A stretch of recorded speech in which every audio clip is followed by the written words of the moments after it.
Welcome to our channel. Today we how to activate a custom portfolio with M1 Finance, detailed guide step by step clearly. To start activating your custom portfolio with M1 Finance, open the M1 Finance app on your device or visit their website. Log into your account using your registered email address and password.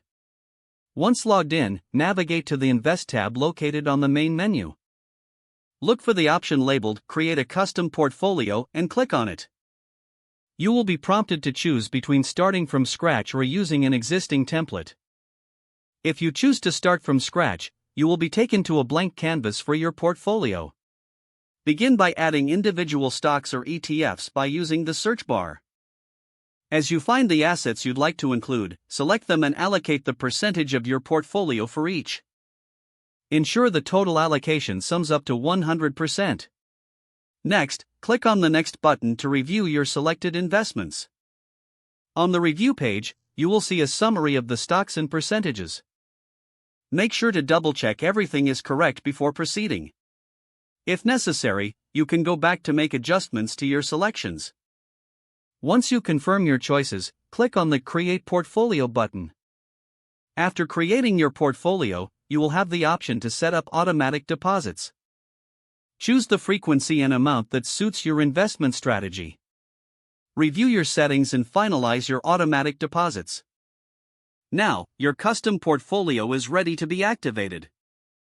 You can start investing right away by funding your portfolio.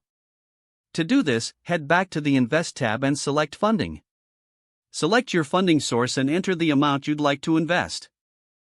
Once you've confirmed your funding, check your portfolio to ensure everything is in place.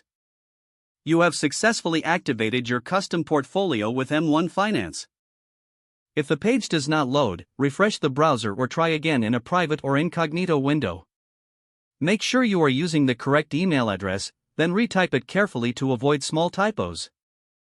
If your password is not accepted, use the reset option and create a new strong password you can remember.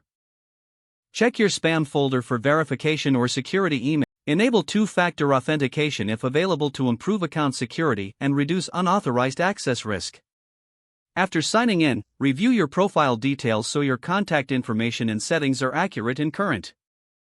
Don't forget to like this video and subscribe to our channel for more step-by-step tech guides.